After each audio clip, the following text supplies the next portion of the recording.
with a live look outside on this Monday morning. Check this out, too. What a gorgeous view from our tower camera. Skyline there in the background.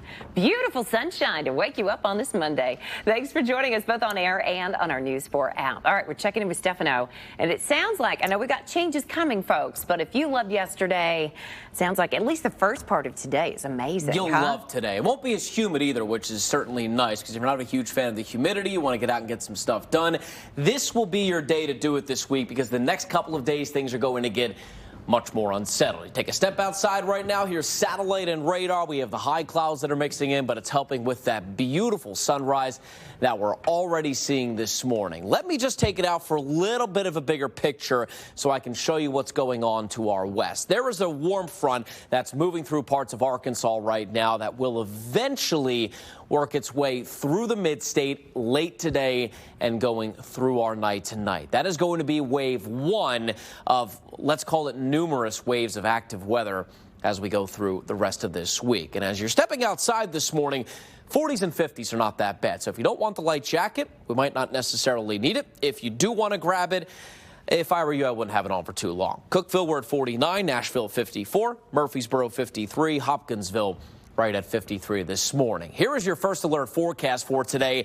And just look at how quick the temperature rises by the time we get to the late morning. We're already in the 70s by 10 o'clock, then working our way through the 80s this afternoon, an increase in the clouds, and there's those showers and storms for this evening and overnight tonight. So when I come back in just a couple of minutes, we're going to time all of this out and talk about some potential severe weather for this week as well, Melanie. All right, thanks, Stefano. We've got a couple of accidents working right now in our first alert traffic center. The first one really causing us some slowdown coming in from the Donaldson or Hermitage area. This is right where I-40 and I-24 merge together, right between Spence Lane, Elm Hill Pike, right before you get to Fessler's Lane. May want to consider taking Lebanon Pike or Murfreesboro Pike as an alternate. So far, both of those are open, but you will be dealing with stoplight traffic getting into town, but a lot of backup here on both interstates. A new crash working on 65 northbound. This is going to be at Harding Place, coming in from the south side of town. Right now, though, traffic's still getting by without any big problems. We do, though, have some delays on 24. Two accidents working there on the south side of town coming in from Antioch. First one's 24 westbound, that exit ramp to Harding Place. We got a car that got flipped around going off the exit ramp there that's causing some backup. And a crash on 24 westbound at Haywood Lane. A lot of slow going traffic there as well. So again, you may want to consider Murfreesboro Pike as an alternate there as well. When I come back, I'll have your latest drive times and some more accidents we're still following around town this morning. A very busy Monday, Holly. My goodness, you certainly are. All right, Melanie. Breaking this morning, an overnight shooting investigation closed a road for hours in a busy part of town. News 4's Ryan Breslin is live near that scene right now. And Ryan, it looks like cars have been back moving again behind you. Yeah, good morning to you, Holly. Metro Police reopened West End Avenue about 30 minutes ago after an hours-long shooting investigation. That shooting happening right here on West Avenue at 31st Avenue. That's right outside of a Walgreens and a Regions Bank here. Now, I want to show you some video from earlier this morning. Both Vanderbilt Police and Metro Police blocked the road after a man was shot. Police believe the victim had at least one gunshot wound to the chest. In this video, you can see there's a car waiting at the light inside the crime scene tape area. That may be the victim's car, as there was no one in it, the lights were on, and it was towed away 30 minutes ago.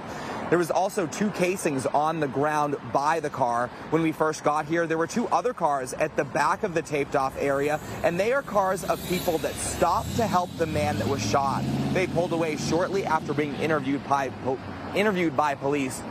We know that the victim was taken to the hospital in critical condition and was taken into surgery. We're still waiting to hear more about his condition.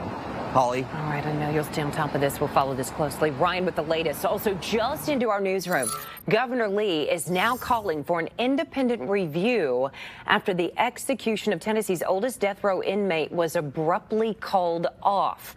72-year-old Oscar Smith was set to be put to death 2 Thursdays ago, but in an 11th-hour decision, Governor Lee granted him a temporary reprieve due to a, quote, oversight in preparation for lethal injection.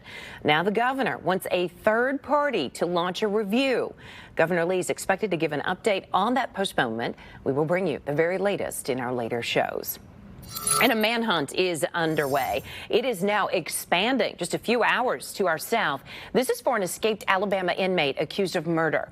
Brittany's joining us in the newsroom with the latest on this. Brittany. Yeah, so it's not just the inmate that law enforcement are actually looking for this morning. They're also looking for the corrections officer who went missing with him and may have actually been in on this plot. So we have a photo of them right here. So this is a look at accused killer Casey White and missing corrections officer Vicky White. The pair, who are not related, walked out of the jail on Friday morning. Deputy White said that she was taking the inmate for a mental health evaluation, an appointment the sheriff now says was not scheduled at all. Now, the sheriff says that Officer White has been with the department for 17 years, where she's been voted Corrections Employee of the Year 4 times and recently filed retirement papers. She had an outstanding reputation among the staff and the deputies. That's why we're concerned that there's a possibility she may have been coerced or threatened. I really, in my heart of hearts, don't believe anyone knows where they are. I could be wrong. If they do, they need to come forward and assist us in locating them before someone gets hurt.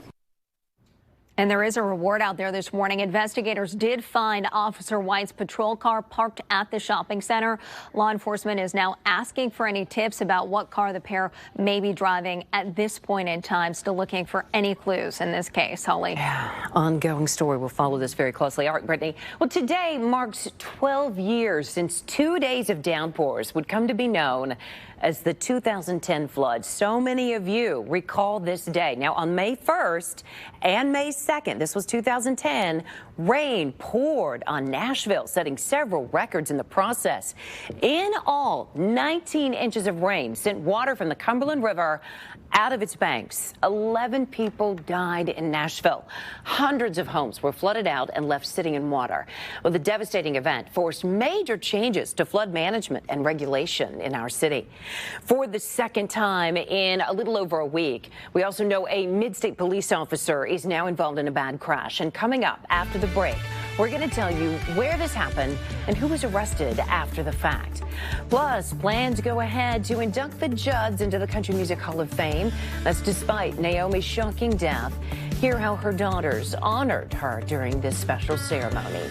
And Geodis Park finally has its big debut. Check out that stadium. Here with many fans who attended say they did not anticipate. That's coming up. Stefano. And a pretty nice start to our day so far. Nice and mild as you're headed out the door. If you want to walk the dog and you want to go for that long walk today, I think the morning will be your best bet before it gets maybe a little too warm for some of our furry friends this afternoon. Start in the 50s, but check it out. By 10 o'clock, we're already in the 70s. It's all leading up to the 80s today, which is leading up to showers and storms for tonight. So when I come back, we're going to time all of that out and talk about the unsettled pattern continuing through the rest of the week.